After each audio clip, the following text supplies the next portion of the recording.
Hello and welcome back. I got a bad news.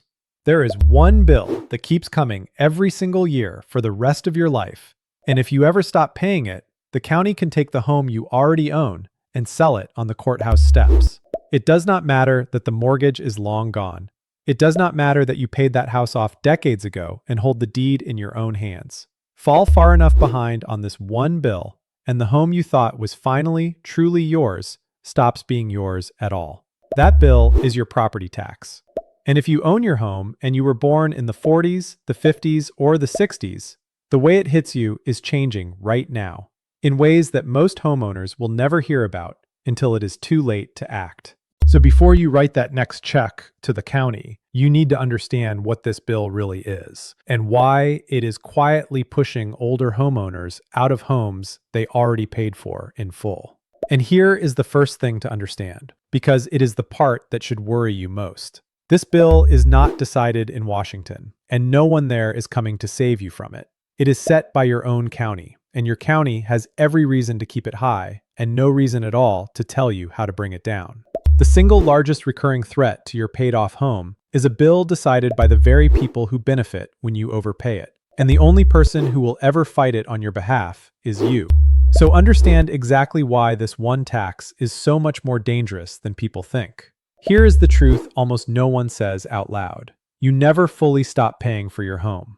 You pay the bank for 30 years, you burn the mortgage, you celebrate. And then the government keeps sending a bill every year for as long as you live under that roof. Miss it, and you are not treated as a late customer. You are treated as a target. Because property tax is the one debt that sits ahead of everything else attached to your home. Ahead of you, the owner. When the taxes go unpaid long enough, the county can place a lien, and then it can foreclose, and then it can sell your house to recover what is often a tiny fraction of what the home is worth. This is not a rare horror story. Older homeowners on fixed incomes are exactly the people it happens to, because the bill never stops climbing while the income stays flat. Picture how it actually unfolds. A widow in her 70s, living on a single Social Security check, watches the tax bill creep up a little every year. One hard winter, she falls behind. The county adds interest, then penalties, and the balance grows faster than she can ever catch up. A notice arrives that she does not fully understand, then another. And one day, the home she and her husband paid off 30 years ago is sold at a tax sale, handed over for the price of the unpaid tax. For decades, counties simply kept whatever was left over. That ended in 2023, when a unanimous Supreme Court called it what it was, taking property without paying for it. But the money only comes back if she knows to claim it, and nobody is going to tell her. The house is gone either way. She did nothing reckless. She just never knew how close the edge really was. That is what people mean when they say you never truly own your home. As long as that annual bill exists, you are, in a very real sense, renting your own house back from the government, 1 year at a time, for life. Sit with what that means. The word owner is printed on your deed, but the arrangement underneath it looks a great deal like a lease that never ends and whose rent only ever climbs. Stop paying the bank and you eventually own the house. Stop paying the county and you eventually lose it. That is the line most people never notice until they are already standing on the wrong side of it. Now watch how that bill behaves over a retirement, because this is where it turns cruel. You are living on a Social Security check and whatever savings you built. That number is more or less fixed, but your home value is not. It climbs. And as the assessed value climbs, the tax climbs right along with it, year after year, faster than your income ever will. Think about what that looks like over 10 or 15 years. A modest home assessed at $200,000 when you retired can be assessed at $300,000 or $400,000 a decade later. Not because you changed a single thing, but because the market moved around you. The tax is a share of that number, so it rises with it. Your house grew more valuable on paper, and all you felt was a bigger bill you never agreed to. And the tax is not the only thing rising. In many states, home insurance premiums are climbing just as fast. And in some places, insurers are canceling older policies outright. So the two largest bills on a paid-off home, the tax and the insurance, are both going up while the paycheck stands still. That is the squeeze that is pushing longtime owners out of homes they thought were safe.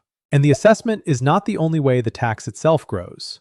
Voters and local boards can stack special levies and bond measures on top of it for schools, roads, and fire districts, each one a small line added to your total. A retiree who bought in when the town was quiet can end up funding a decade of new construction they will never use, through charges they never had a real chance to vote down. Every one of those add-ons is one more reason to claim every exemption that shields the base value of your home.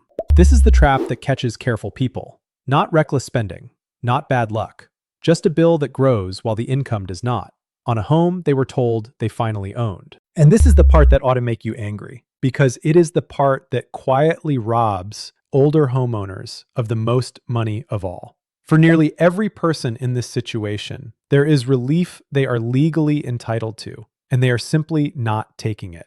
Look at the numbers. One of the largest advocacy groups for older Americans found that of more than 9 million seniors who qualify for property tax relief, only about 8 in every 100 actually claim it. 8 out of 100.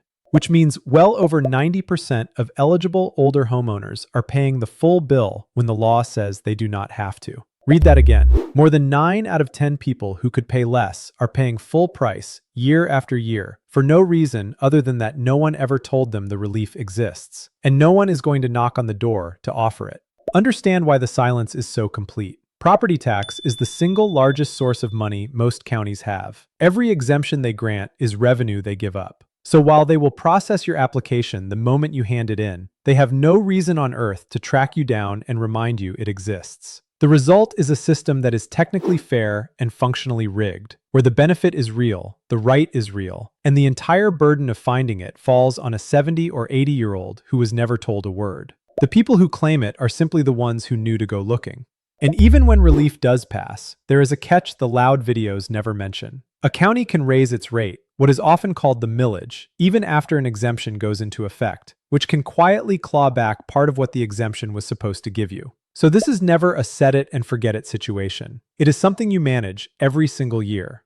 And there is one more lever most homeowners never touch, even though it can cut the bill all on its own. You have the right to challenge your assessment. If the county says your home is worth $400,000, while comparable homes on your street are selling for $320,000, that gap is money coming straight out of your pocket every single year. You can file an appeal, bring the evidence, and force a correction. Assessors make mistakes constantly, on square footage, on the condition of the home, on land that cannot even be built on, and they do not fix those mistakes unless you make them. And a successful appeal does more than lower this year's bill. It lowers the number that every future exemption and freeze is calculated from.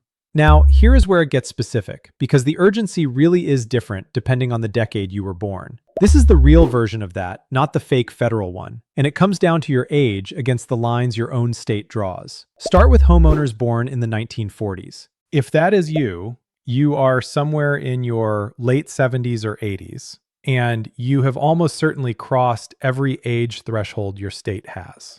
You are the group most likely to fully qualify right now for senior exemptions, freezes, and credits. And you are also the group most likely to have been overpaying the longest. That is the danger for your cohort. Every year you did not file is a year you paid full price on a bill that has been climbing the whole time. Some states will let you recover a portion of what you overpaid if you were eligible and simply never applied, but many will not, and the clock on those refunds is short. For you, this is not a someday task. The money you are owed is leaking out every quarter you wait. And there is a second danger unique to your cohort. If you have owned that home for decades, its assessed value may have quadrupled since you bought it, which means you are carrying one of the largest tax bills on the whole street on one of the smallest fixed incomes on it. A freeze and a full senior exemption, filed together, can drop that bill dramatically, but only from the day you file. Every day it sits unfiled is a gift you are handing the county for nothing in return. Now, homeowners born in the 1950s. If that is you, you are roughly in your late 60s to early 70s, which means you have just crossed, or are just crossing, the most important age lines there are. 62 for some programs, 65 for most. Here is what almost no one in your cohort understands. Several of the most powerful tools, especially the assessment freeze, lock in the value of your home as of the year you qualify and file. File the year you turn 65, and you freeze a lower number. Wait 5 years, and you freeze a higher one. and you eat those 5 years of increases for the rest of your life. For you, the timing of a single form can be worth tens of thousands of dollars over the years ahead. This is the window, and it is open now. And do not assume you are enrolled automatically the moment you turn 65, because almost no one is. The birthday came, the county said nothing, and unless you walked in and filed, you are very likely still being taxed as though you were 40 years old. Pull your last assessment and check the value against the year you first qualified. If there is a gap, that gap is money you can begin recovering with a single phone call. And homeowners born in the 1960s. If that is you, you are in your late 50s to mid 60s, and you may be thinking, none of this applies yet. That is exactly the mistake the people just ahead of you made. Some programs already start at 62. A handful start even younger, and states are moving that direction, not away from it. Texas, for one, is weighing a proposal that would drop the age for certain property tax benefits from 65 all the way down to 55. Knowing the rules today is what lets you claim every benefit the very day you cross the line, instead of losing years to a form you did not know existed. And if you have a parent still in the home they paid off long ago, you are the one who can make the call that saves them thousands, or saves the home itself. So no matter which of those 3 decades you were born in, the tools are the same 4, and you may qualify for more than one at once. Here is exactly what they are. The first is a senior homestead exemption. This carves a chunk of your home's value out of the tax entirely, so you are taxed on less than the home is worth. Many states raise that exemption sharply once you cross a certain age, and several raised it again heading into this year. To make it concrete, picture a home assessed at $300,000 in a place with a $50,000 senior exemption. You are no longer taxed on $300,000. You are taxed on $250,000. And in some states, the senior exemption runs far larger than that. That one exemption alone can strip hundreds, and sometimes well over $1,000 off the bill every year for the entire time you own the home. The second is an assessment freeze, and it is the one that quietly saves the most. A freeze locks the taxable value of your home at the level it sat on the day you qualified. Your neighbors watch their assessments climb for years, while yours stays frozen in place. States like Texas and Oklahoma run programs built exactly around this. Run the math on what that is worth. If your assessment would have climbed from $300,000 to $450,000 over the next decade, a freeze taken today means you keep paying on $300,000 while everyone around you pays on $450,000. Over 10 or 15 years, that single form can quietly be worth more than a new car, in taxes you simply never had to pay. The third is a circuit breaker credit. Think of it as a safety switch.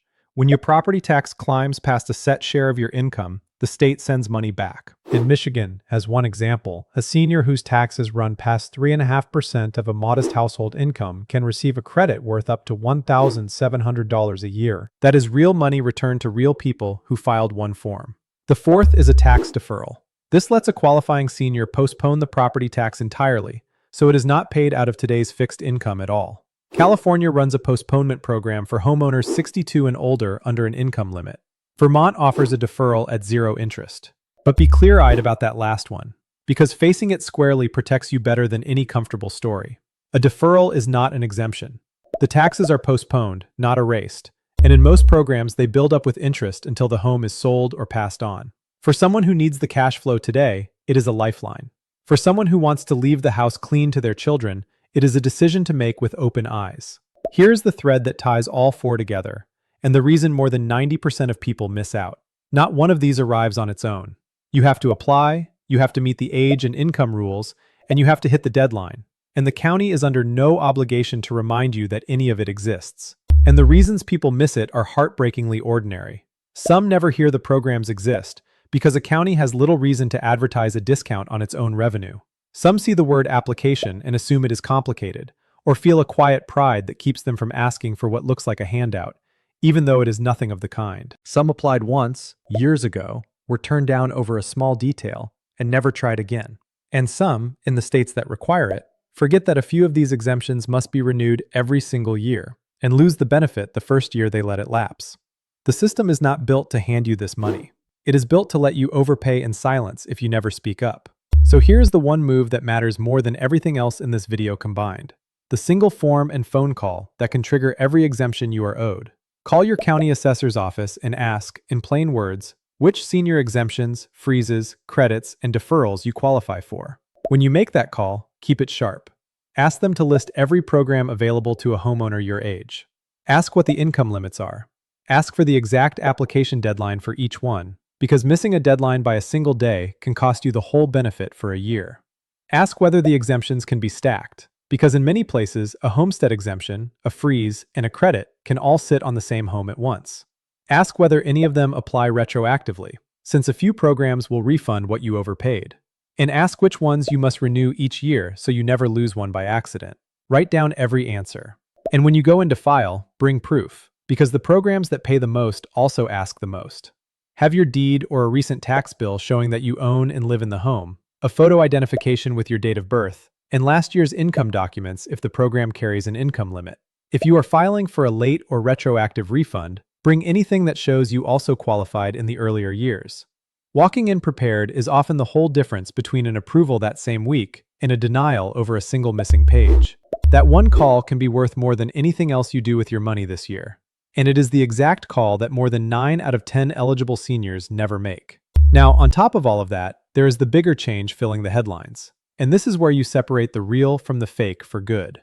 Remember, it is not coming from Congress. It is coming from the states, and several are moving to cut senior property taxes far more dramatically than any exemption on the books today. In California, a proposed ballot measure would exempt many homeowners aged 60 and older from property taxes altogether by amending the state's landmark tax law.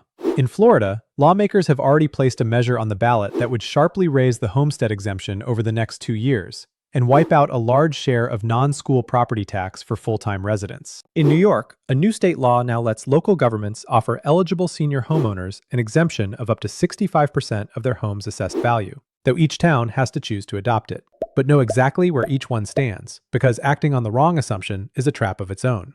Some are already signed into state law, but left to each town to adopt, like New York's. Florida's is already on the November ballot, and it needs a supermajority to pass. California's has not gotten that far. It is still gathering signatures just to qualify, and if it misses that bar, it never reaches the voters at all. Nothing changes on your bill until the measure that applies to you actually takes effect. So watch them, and vote where you can, but understand this. If you stop paying now, before any of it is law, you do not make a point. You hand the county the exact excuse it needs to put a lien on your home. And here is a warning that matters just as much as the relief, because criminals understand this fear better than anyone. Scammers call older homeowners pretending to be from the tax office, telling you that you are behind on your property taxes and your home is about to be seized, and that you must pay immediately, by card or by wire, to stop it. It is a lie built on a real fear, and it works because the underlying threat is genuine. But no county collects a property tax debt with a threatening phone call demanding instant payment by gift card or wire. If a caller rushes you, that alone is the proof it is a scam. Hang up and call your assessor's office yourself, on a number you look up on your own. The ones who get burned are the people who let the fear rush them into paying on the spot. So step back and look at the whole board. A tax that never ends and can take a paid-off home. An assessment and an insurance bill both climbing while your income stands still. Relief that more than 90% of eligible seniors never claim. Age lines that make the timing worth tens of thousands of dollars. And a wave of state measures that could change the rules, wrapped in a federal lie designed to keep you watching instead of acting. The homeowners who lose their homes are almost never the ones who spent recklessly. They are the ones who believed a paid-off home meant the bills were finished, who never called the assessor, who waited 1 year too long to file, and who paid full price for years on a benefit that was theirs for the asking. Do not be one of them. The tax bill was never the thing that took people's houses. Not knowing was. Make the call, name every exemption, freeze the value, file for the credit, and watch your state ballot so the home you spent a lifetime paying for is the one thing that can never be taken from you over a bill you could have cut in half. This is just a general information, not tax or legal advice. And every program, exemption, income limit, deadline, and ballot measure mentioned here differs from one state to the next and changes over time. Before you act, call your own county assessor or a qualified tax professional and confirm exactly what applies to your home and your situation.